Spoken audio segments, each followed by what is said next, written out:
A drawing in AutoCAD is nothing more than a series of lines and arcs, polygons, some text, and other things.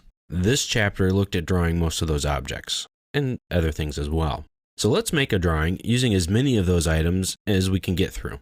We aren't going to concentrate on creating an accurate drawing here, not a beautiful rendering or anything, but we just want to learn how to draw. So we're going to make a basic set of plans that we're going to give to a landscape architect so that he can go and create his drawings in order to help us landscape our home.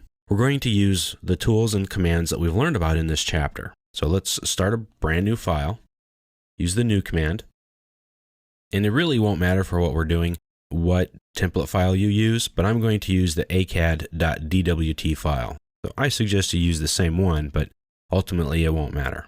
We're not even going to draw to any specific units or anything. We're just going to draw. So in this drawing, again, we're going to create a basic, very simple landscape plan view of our home.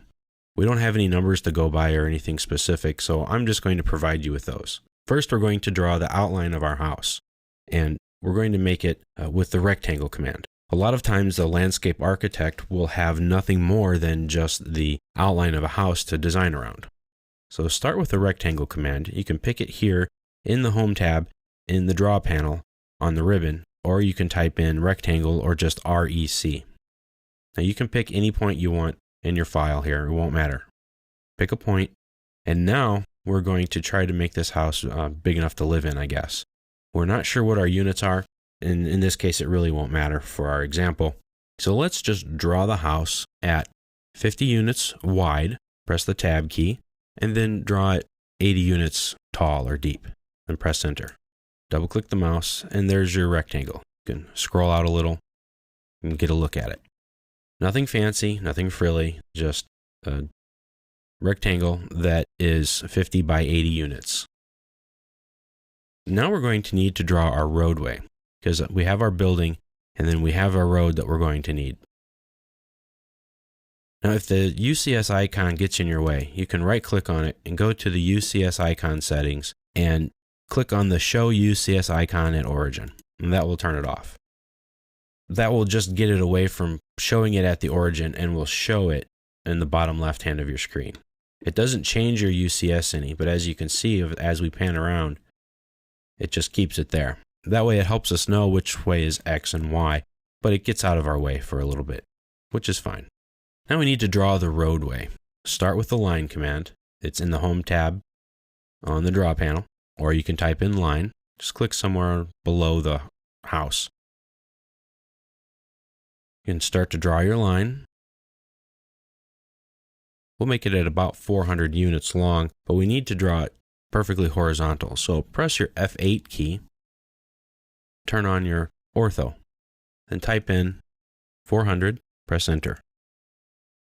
Press enter again to cancel the command, and there's our road, or at least part of it. Enough representation for our drawing needs.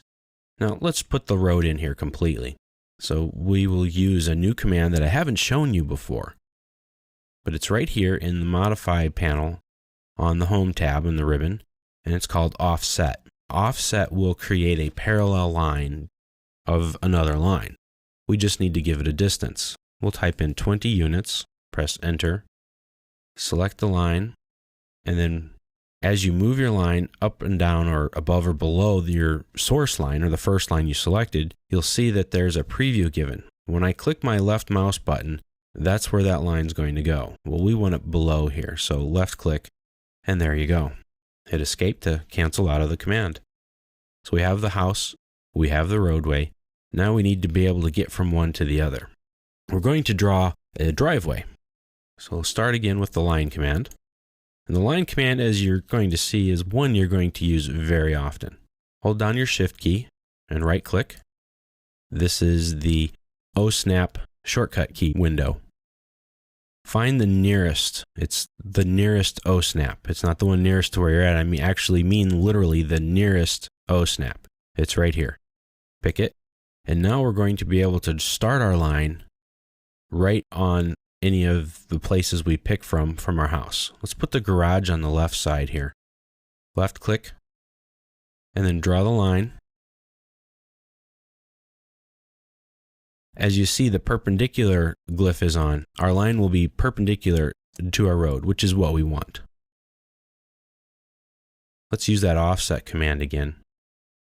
Type in 12, because we'll make our driveway 12 units wide. Press enter.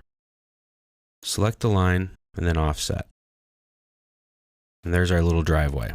Not a big one. You don't like it? That's okay. Let's undo. Use the offset command again. This time, let's type in 20 units.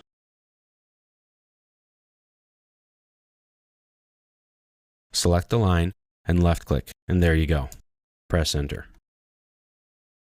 Now let's draw a door.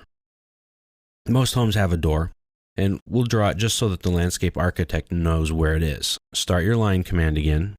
Type in NEA for the nearest OSNAP, or use the shift right click to bring up your shortcut window. Click somewhere on the house here. Let's turn off the ortho command. That's the F8 button. Let's make our doorway. Let's make it 5 units long. Then press the tab key, and let's tell it 30 degrees for the angle, because we want to draw a doorway that's open. Now let's put a little arc in here. A lot of times the doors will be depicted as having a line and then an arc. Use the arc command. We want to use start, center, angle, since we know these three things. Select the command. With our running OSNAP still on, I can automatically snap right to the endpoint of this line.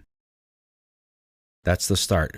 Now we need the center. If you're not sure of the order of what to do, just follow the instructions on the command line. This is the center line for our arc, because we're going to draw an arc that starts here at the edge of the door and goes into the building. So pick the endpoint. And now we need to tell it to go to 30 degrees. Now be careful, because drawing to specific degrees can be difficult for AutoCAD to understand exactly what you mean. As I move the mouse around, you can see that degree number changes. If I am way over here and I type in 30, it may do some weird stuff, or it may automatically work. Be careful with your snaps. Be careful with your direction in which you're trying to look at. Remember, the arc comes, it starts, and then it goes in a counterclockwise direction. So if I wanted this arc to start here, come from here, and then go down, I would have to type in negative 30 degrees. So be careful. If you get some weird thing, just erase it. Remember, select it, then hit the delete key, and then do it again.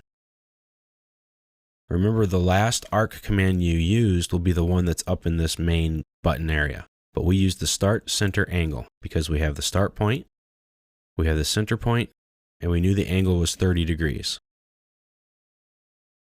Double click the scroll wheel, and we have a house, we have a driveway, we have a road, and we have a door.